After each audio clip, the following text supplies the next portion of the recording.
we are back again. I think we were here also long ago, just a few weeks ago. This morning we are visiting our prison here, Kisii prison.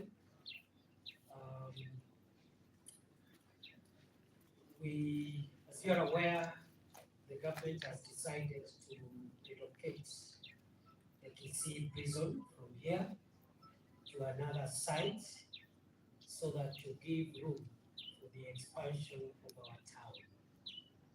Therefore, the government has directed that the county government work together with us to make sure that there is alternative land for the prison facilities. I am glad to note that the process of identifying the different alternative locations for this prison is almost complete. We're just waiting for a few verifications. We have two sites, but more or less we are agreed on one, which will not be too far from here, around 20 kilometers or less, maybe less, 15, because again of the need to make sure that the inmates and the officers who keep custody of them are safe and they are not very far away from the court. However, the decision to relocate this facility from here is reversible. It is on course, and very soon we'll be making a final determination on the new site, and we'll begin constructing the new site as soon as possible. So we came here this morning with my colleagues who are members of the Kisii County Security Intelligence Committee, which are the security heads of the various security agencies in Kisii, just to find out where the process is, and I'm satisfied with the progress made so far. Other than that, we have used this occasion also to review the situation of security in this county. When I was here, remember, there was a bit of tension, which had been brought by political people who are disrupting each other's functions, causing havoc, and we said very categorically that time, and we repeat now, that no one will be allowed to engage in lawlessness, breach of peace, or disruption of public meetings, and those leaders who are using our young men and women to cause chaos and violence in meetings, we say that we are going to arrest all of them. I am happy to report that we progressed very well in the investigations, and we expect to be making arrests in the coming days of all those who have been organizing, financing, and orchestrating violence here, so that it can serve as a deterrent and nobody repeats that kind of behavior again. I said that time, and I repeat now, nobody, and I repeat, nobody is above the law. Number two, as security managers, we are not interested in the political persuasion of the offenders. If you break the law, it doesn't matter your political persuasion, we will arrest you. It doesn't matter your status in society, we will arrest you, we will prosecute you, and we will make sure that you are punished in accordance with the laws of our country. The culture of intolerance, violence, and goodism is a matter that is worrying us as security people, not just here in Kisii, in other parts of the country as well. We are convinced beyond doubt that unless we nip this problem in the bud, we nip this problem now, unless we destroy the infrastructure of violence that is developing, which is politically instigated, these criminals will organize themselves and mutate into other crimes, and it will be very difficult to enforce the law and maintain law and order in our country going forward. So we are not doing this just in Kisii, across the country. Therefore, I want to call upon all leaders to obey the law and also to respect one another, transact their activities peacefully. They can disagree on ideas and policies, but nobody has a right to use violence to force his views on any other person. Also, as you're aware, we have a national program to enforce the law on the fight against illicit killer brews, as well as narcotic drugs and psychotropic substances. We have reviewed the progress that has been made by the teams here.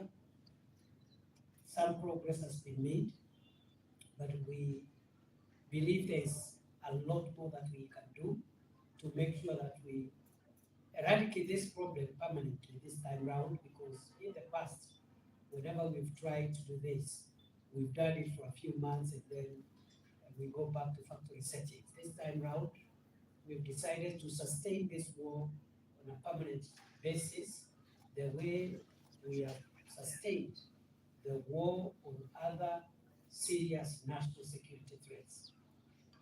What these poisonous drinks, unhealthy drinks, drugs, and substances are doing is that they are destroying the best of our population. They are making our young people unproductive socially and economically. They are making crime levels even go high. And I want to here confirm that actually since we began the crackdown nationally on 7th of March, there has been a sharp decline on reported crime statistics across the country, meaning there is a link between the drug problem, the illicit alcohol problem, and crime levels. So we want to secure our country, but we also want our people to engage in productive activities.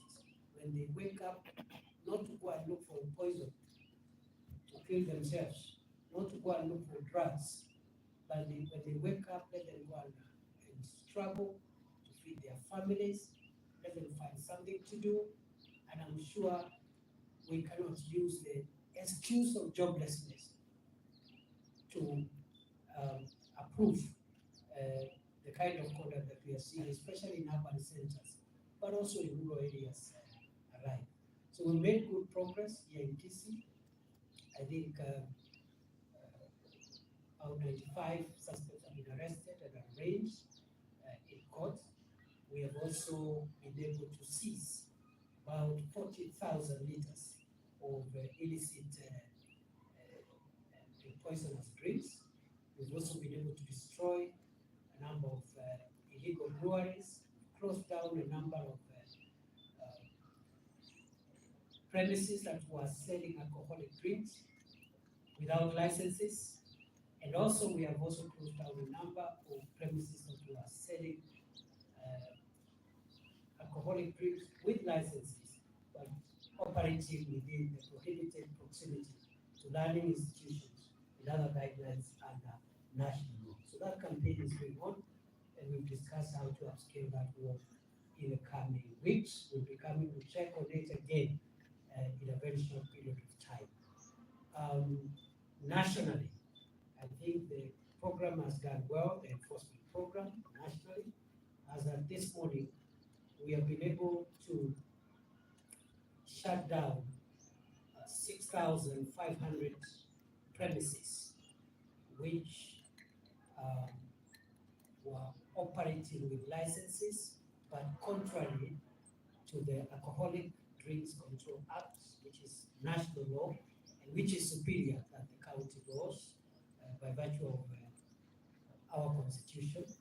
Therefore, those licenses have been revoked for violating national law, and 6,500 premises closed. We have also shut down 12,150 premises across the country which were operating without licenses from any authority. So in total, we have 18,650 premises that are shut down. We have also shut down, as of this morning, 14 distilleries which were operating illegally in various parts of the country. And we have also destroyed the infrastructure of those breweries to ensure that we destroy the production capability of manufacturing poisonous substances to the people of Kenya. So that is where we are. We have also closed quite a number of agrovets and chemists, some of which were operating outside the law, and we are working very closely with the Pharmacy and Poisons Board, which is the regulator of that industry.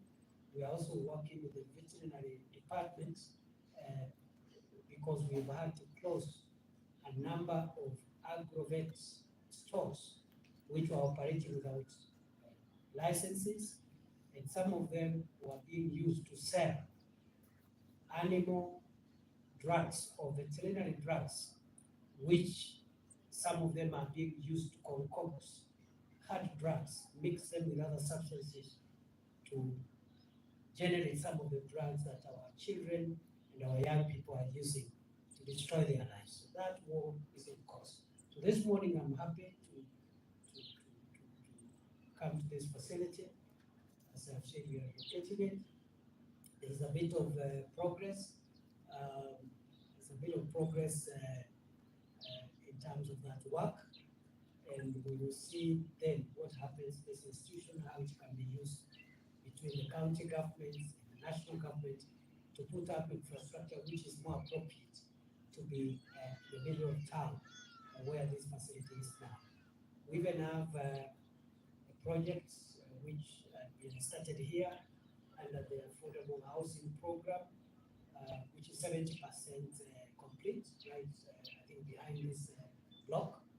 We are also going to complete it because it will be used one way or the other by either the county government or the national government to accommodate public officials and other members of the Kenyan society who require accommodation under the affordable housing project. Nawashukuru sana, natakia kila la heri, uwe na siku njema. Tuko safarini kama kawaida, na mimi nimeshukuru sana kuwaona. Najua kuwa na maswali mengi, lakini leo sio siku ya maswali. Niko na siku mrefu.